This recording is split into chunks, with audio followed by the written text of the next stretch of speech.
Students, we will start with this new chapter, the living word. First, we will understand what is systematics. So, overall, we can say that systematics is the science of diversity of organisms. So, in this systematics, we used to utilize the similarities and dissimilarities among the organisms, and on the basis of these similarity and dissimilarity, we used to assess the biological interactions among the organisms. And on the basis of this interaction, we used to assess the position of each and every organism in the biological system. Now we can say that it is a scientific study of the diversity and relationship among the all organisms, and in this systematics we used to utilize all the biological interactions between them. Now we will see what are the aims of the systematics. So the first aim of this systematics is to make the inventory of the world's kind of organisms and flora and fauna. It means we used to make the inventory of each and every individual present on the earth. And the second is to provide the method for the identification and communication. So we used to get a method or scientific procedure for the identification and communication of the organism. And the third is to produce cohort and universal system of classification. It means for each and every individual of the earth, or we can say for each and every living being of the earth can be classified universally, or we can say there should not be any difference among country to country. So there is a proper scientific procedure to make the classification or to make the systematic situation of a particular organism in the world. The fourth aim is to demonstrate the evolutionary implications of the biodiversity. So, in case of evolutionary studies, we used to utilize this systematics. Now we'll see how many types of components are there under this systematics. So there are a total of five types of components which make the whole systematic procedure. The first is the biodiversity, the second is taxonomy, third is biogeography, fourth is evolutionary biology, and fifth is phylogenetics. So all these five components make the whole systematic procedure which has been utilized to explain the uh, situation of a particular organism under this systematics. And in this chapter, we will specially see what is the different kinds of, we can say, different parts or different components of taxonomy under this systematics. So the parts of taxonomy is mainly classification and nomenclature. Now we'll see what is the meaning of taxonomy. So again, we can see the taxonomy is a scientific procedure of arranging organisms in a hierarchical series of groups and subgroups on the basis of their similarities and dissimilarities.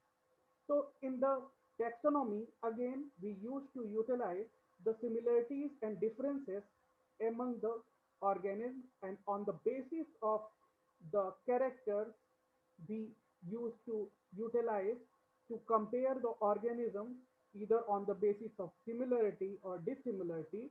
We used to place that organism in a particular group and subgroup. And so there are a total of three procedures to explain the taxonomy. So the first procedure is called numerical taxonomy. So in this numerical taxonomy, the numerical evaluation of similarity and differences between groups are being done, and on the basis of that we used to classify the organism in group and subgroup. And this procedure means numerical taxonomy procedure utilizes algorithms like cluster analysis rather than using subjective evaluation of their properties. So rather than utilizing the subjective properties of the organism, we used to utilize here algorithms like cluster analysis for for the for making groups and subgroups of the organisms, and it is represented in the form of dendrograms and cladograms. Now, in this figure, we can see what is dendrogram and what is phylogram.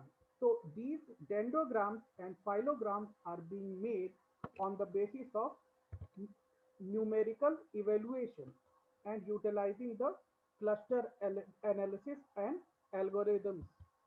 So in case of dendrograms, we can see this figure as it shows older traits on the bottom, and the newer traits we can see is the derived trait. It means the advanced organism will be presented at the end, and the primitive organism will be presented on the bottom. So we can see here the vertebrates have been originated from this place. Now the bony skeleton has been emerged from this place. Now when we will move in the evolution, then we can see that four limbs have been emerged. After some time, the amniotic egg has been emerged, and after some time during evolution, the there are two branches, and we can see here one branch is having hair, and another branch is uh, the organism is producing egg. So we can see here the organism has been classified on the basis of this dendrogram. And in case of phylogram, we used to make a family tree. So we can see that this cladogram and phylogram is being made under the numerical taxonomy. Now the second procedure of the taxonomy is the cytotaxonomy. So cyto means cell.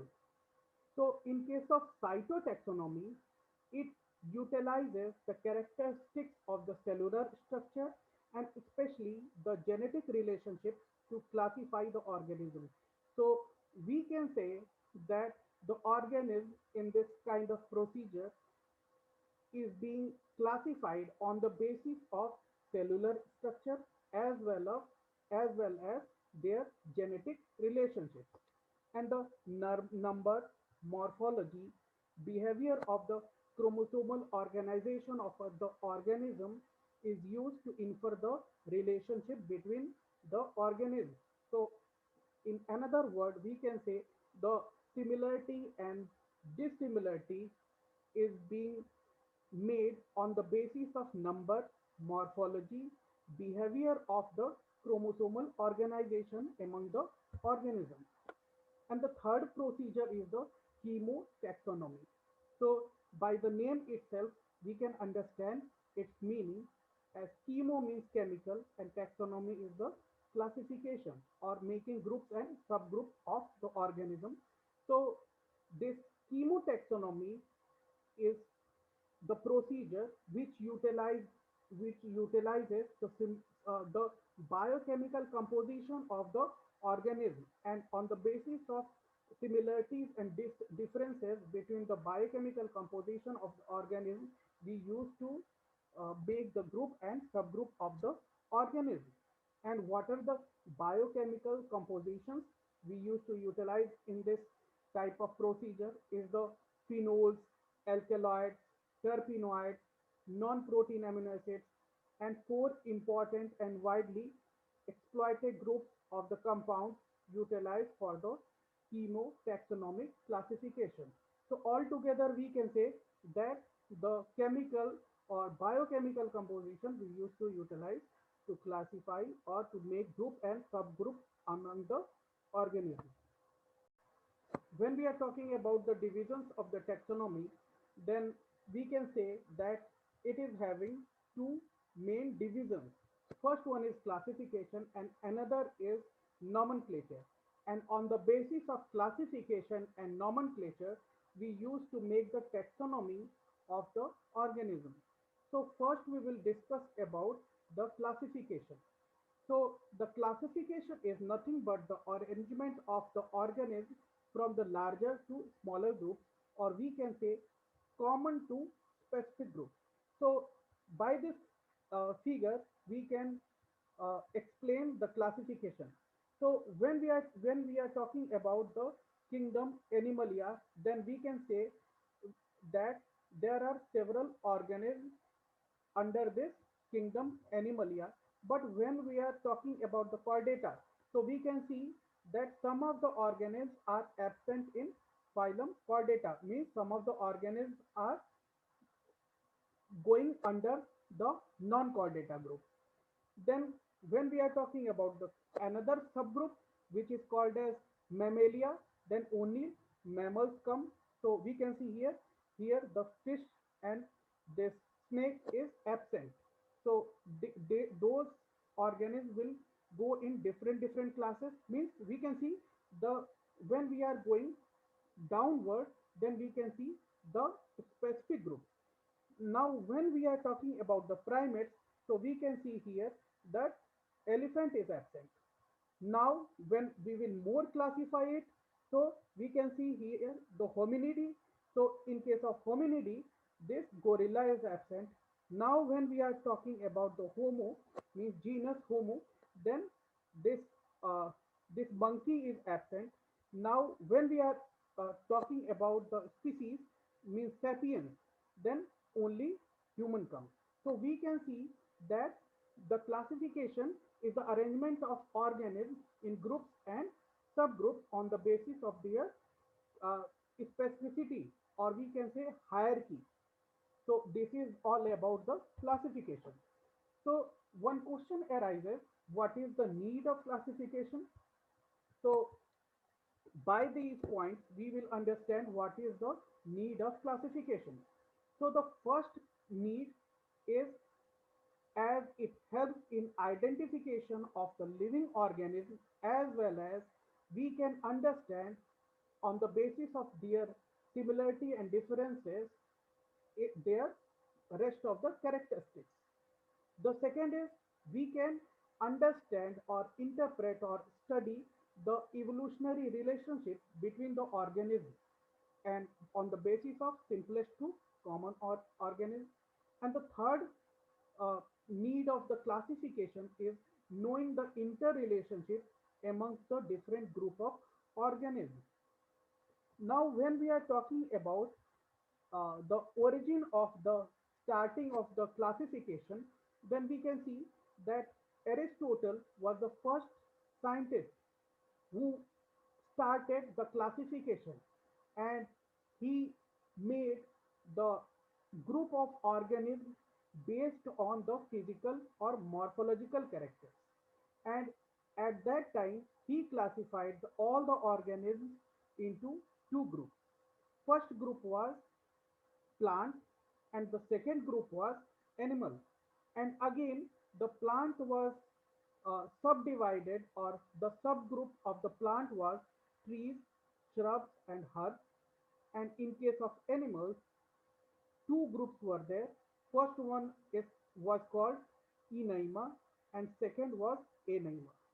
Enaima means the organism with red blood corpuscles, and the Anaima are the organism without red blood cells.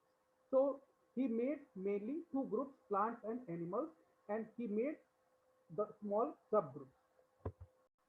When we are talking about the types of classification, so uh, then we can see that a total of three types of classifications, or three types of classification system we used to see in our system. The first one was the artificial classification. It was the beginning of the classification. So at that time, the classification was made on the basis of few superficial characters. So we can see that how the Aristotle has utilized the morphological characters to classify the organism.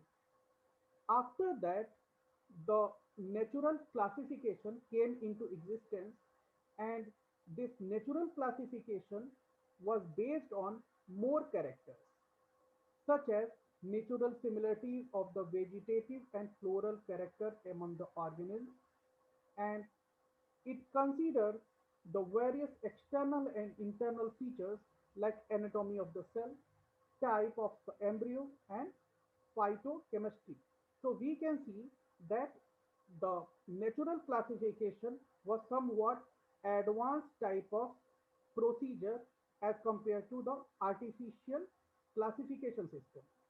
Now, after some time, the phylogenetic classification has been utilized, and we can say came into existence when the scientists use the evolutionary and genetic relationship to make the classification system. And it is well accepted all over the world, and organisms belonging to the same taxa originated from the common ancestors. So we can see here that this this is the point from where two branches of the uh, different species has been arises. Now we can see that again after some time, means after some evolutionary time, then again this species has been divided into two different species. So on the basis of this type of procedure, the phylogenetic classification has been made to classify the organism, and the node, this point from where the two branches has been arise, is called node. So node is the ancestor. So we can say that species 1, species 2, and species 3 are having this ancestor, this, and species 1 and species 2 is having this ancestor. Or in another word, we can say that uh, species 1, 2, and 3 has been emerged from this ancestor, and species 1 and 2 has been emerged from this ancestors, and on the basis of these we can say the evolutionary and genetic relationship, we use to classify the organism under the phylogenetic classification. Now we can see that there are a total of 8 taxa under the classification. Means previously we have discussed that the organism has been classified on the basis of their rank, and the organisms are classified from common to specific manner. So we can see here these are the different groups, or we can say ranks, and in different ranks the the organisms are having more specific characteristics. So first taxa or rank is called domain, then kingdom, then third is phylum. In case of animal, we use the term phylum, but in case of plants, we utilize the term division. The fourth is class, fifth is order, sixth is family, seventh is genus, and eighth is species. And both of these uh, taxa or ranks are called genus and species, and it is called as binomial nomenclature. So we can see that each and every organism has been classified under these groups and subgroups.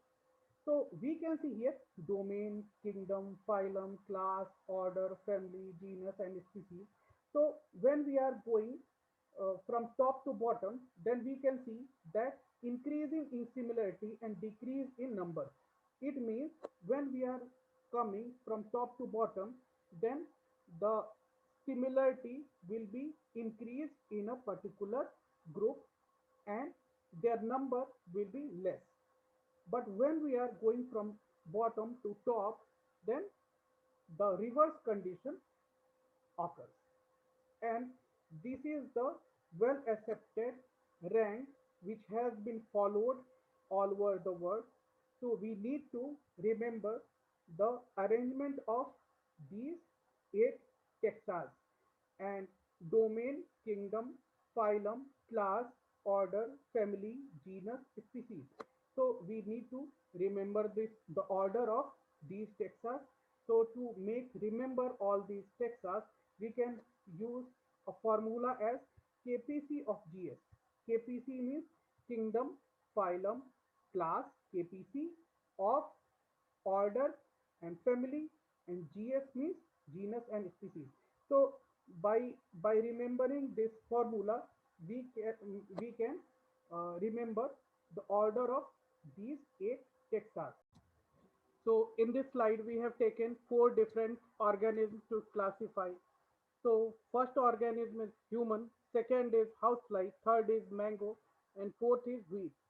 So we can see that how each and every individuals of these four has been classified. So we can see here that human and housefly comes under the kingdom Animalia. However, the mango and wheat comes under the kingdom Plantae. And as we know that we use phylum for the animal and division for the plant. So first we will see the classification of the human. So human belongs to phylum Chordata, class Mammalia, order Primata, family Hominidae, genus Homo, and species Sapiens, Homo sapiens.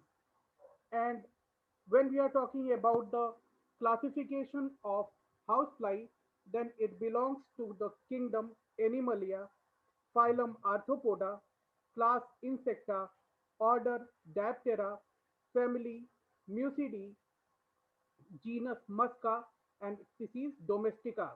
So the genus and species of the housefly is Musca domestica. When we are talking about the classification of mango, then it belongs to kingdom Plantae, division Angiospermi, class Dicotyledone, order Spendiales, family Anacardiaceae, genus Mangifera, and species Indica, Mangifera indica. When we are talking about the classification of wheat, then it belongs to the kingdom Plantae, division Angiospermi, class Monocotyledone, order Poales, family Poaceae, genus Triticum, and species is Aestivum. So the genus and species of the wheat is Triticum aestivum. So as we have discussed previously, that when we are moving from top to bottom, then the group becomes more and more specific. So we can see here the top group is kingdom. So it in one kingdom, the first kingdom is Animalia, and under the Animalia, two organisms are coming, and under the kingdom Plantae, again two organisms are coming. But when we have moved from top to bottom, then we can see here among the man and housefly, there are different phylums. But again here in case of wheat and mango, the division is same. But when we have moved in the next taxa, that is class, then we can see it is becoming more specific, dicotyledone and monocotyledone. So as in by this example, we can understand how the groups are becoming more and more specific when we are moving from top to bottom. Thank you.